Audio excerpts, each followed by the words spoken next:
Kami masuk ke fraksi berikut, ada fraksi Partai Golkar, Saudara Supriyansah. Kami persilakan.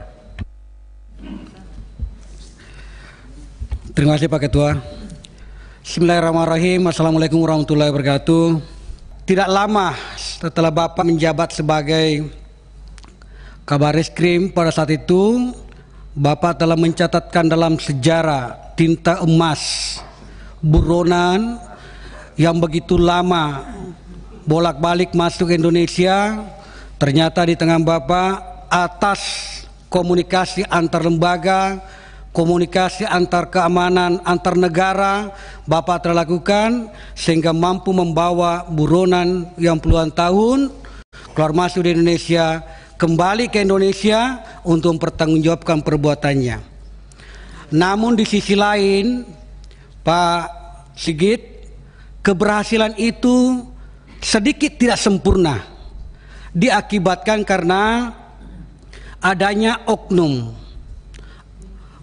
perwira di kepolisian itu sendiri yang diduga keras ikut membantu buronan yang keluar masuk di Republik ini. Ujung-ujungnya adalah yang kita khawatirkan adalah peristiwa ini tentu ada kolusi dan mudah-mudahan tidak menjadikan sebuah korupsi di ujungnya. Olehnya itu, kami dari fraksi Golkar ingin menanyakan bahwa bagaimana penjelasan saudara calon Kapolri terkait hal ini dan apa langkah-langkah yang saudara calon Kapolri bisa lakukan dalam rangka meminimalkan terjadinya tindakan kejahatan korupsi yang sangat merugikan bangsa ini, tentu berdampak kepada rakyat. Ini yang pertama, Pak Kapolri, calon Kapolri. Yang kedua adalah memasuki di dalam Undang-Undang Nomor 2 Tahun 2002 tentang Kepolisian Republik Indonesia telah dijelaskan tugas pokok daripada kepolisian itu sendiri. Sebagaimana yang telah diurai di dalam makalah di sini, saya sedang baca pada halaman 23 tentang pelayanan publik yang Bapak telah terangkan di sini sangat sempurna sekali. Saya setuju kawan-kawan yang lain bahwa ini adalah makalah yang dibuat oleh kawan-kawan yang diprakarsai oleh Bapak Sigit. Ini adalah makalah terbaik sepanjang zaman ini.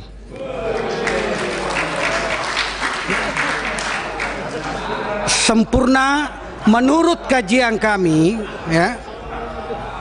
Tidak bisa kita pungkiri hasil-hasilnya sangat sistematis dan membawa kita untuk berpikir bagaimana polisi ke depan untuk memperbaiki kepentingan yang ada di tengah-tengah masyarakat.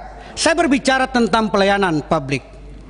Sejumlah pelayanan dalam PP nomor 76 tahun 2020, Pak, tentang jenis dan tarif atas penerimaan negara bukan pajak.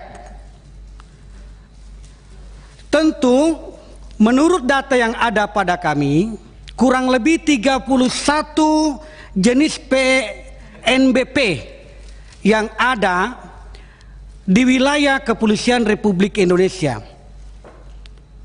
Olehnya itu memasuki di era yang tadi disebut yang ini adalah era 4.0 yang disebutnya bahwa milenial oleh Pak Safarudin tadi.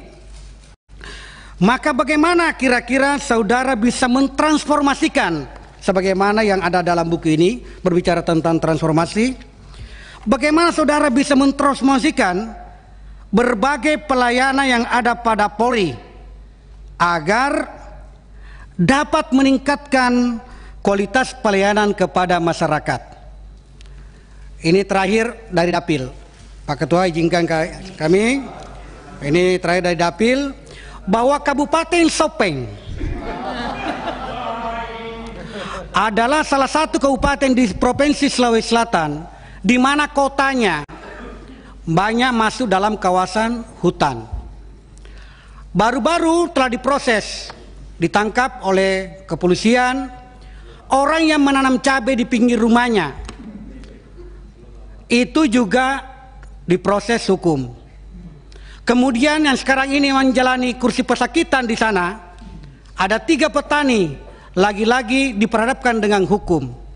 Saya sangat setuju Bapak calon Kapolri bahwa persoalan-persoalan yang mestinya masih bisa kita negosiasikan, masih bisa kita bicarakan dengan menempatkan haknya masyarakat, apalagi masyarakat kecil, masih bisa kita bicarakan untuk mentoleransi masyarakat kita. Saya setuju itu. Olehnya itu, saya mewakili dari fraksi Partai Golkar memohon kepada Bapak untuk menyampaikan kepada seluruh lapisan yang ada di daerah sampai sektor polsek itu untuk berbuat sebagaimana yang telah dijelaskan pada makalah yang Bapak waktunya sudah habis, masuk ke closing Pak Supriyansa. Closing statement bahwa susunan daripada apa yang kami tanyakan pada hari ini adalah sesuai dengan petunjuk yang ada dari Ketua Fraksi bersama dengan Sekretaris Fraksi dan dipandu langsung oleh Bapak Dr. Adis Kadir. Terima kasih. Assalamualaikum warahmatullahi wabarakatuh. Terima kasih Bapak Pimpinan Komisi 3. Kami langsung jawab. Ada beberapa catatan tadi terkait dengan masalah penanganan kasus Joko Chandra dari Pak Supriyansa. Mohon izin Pak, sebagaimana kami sampaikan bahwa tentunya kami akan memperbaiki budaya Polri, sehingga tentunya hal-hal yang seperti tadi kami sampaikan, bagaimana agar kemudian interaksi-interaksi itu bisa kita hindari, itu juga tidak lepas agar kita bisa menghindari potensi terjadinya penyalahgunaan wewenang. Oleh karena itu tentunya ini yang tentunya kemudian ditanamkan di dalam setiap insan Polri yang melaksanakan tugas. Jadi terhadap potensi pelanggaran yang kemudian bisa membuat kita menjadi terjerumus, tentunya bagaimana itu dihindari. Oleh karena itu sistem pengawasan yang kuat yang tadi saya sampaikan itu bagian dari upaya untuk menyelamatkan anggota, supaya anggota itu kemudian tidak terperosok ataupun tidak jatuh. Oleh karena itu mohon izin Pak, komitmen kami jelas terkait dengan masalah penanganan korupsi anggota kami. Kalau memang ada yang terproses bisa kita buktikan, ya kami harus proses tuntas, karena itu bagian dari komitmen untuk menjaga marwah Polri. Itu sikap kami. Kemudian yang kedua terkait dengan masalah bagaimana dari Pak Supriyansa tadi, bagaimana bisa mentransfer agar berbagai pelayanan betul-betul bisa dirasakan oleh masyarakat. Tadi Pak kami sampaikan bahwa ke depan khususnya pelayanan yang terkait dengan hal-hal yang memang kita kelola selama ini seperti STNK, SIM, SKCK, dan juga pelayanan terhadap surat hilang. Tadi sudah kami sampaikan bahwa kami akan memanfaatkan perkembangan teknologi informasi sehingga masyarakat tidak perlu harus datang ke kantor polisi, cukup masuk ke aplikasi tertentu yang nanti disiapkan, sehingga kemudian dari aplikasi tersebut kemudian masyarakat bisa langsung mendapatkan pelayanan seperti perpanjangan SIM, perpanjangan STNK dan sebagainya. Dan bila perlu nanti persiapan delivery system, bagaimana kemudian produknya itu bisa dikirim ke masyarakat. Tentunya dengan bekerja sama dengan kementerian lembaga yang lain, BUMN yang ada seperti PT POS dan sebagainya, sehingga itu juga bisa dimasukkan sebagai tarif resmi masuk negara seperti itu. Tapi intinya bagaimana kemudian kita membuat pelayanan ini menjadi lebih baik, lebih mudah, dan masyarakat tidak perlu repot-repot harus datang ke kantor polisi.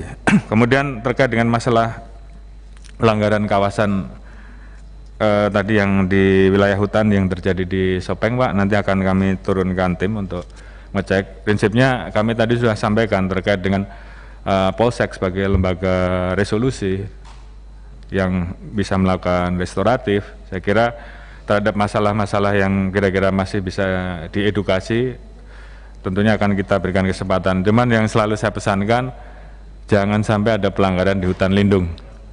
Karena hutan ini kalau nggak kita yang jaga, siapa lagi? Jadi saya ingatkan lagi, terkait pelanggaran di hutan lindung, pasti saya proses tuntas. Karena ini adalah terkait dengan masa depan tanah air kita, masa depan alam kita. Kalau nggak kita jaga, siapa lagi?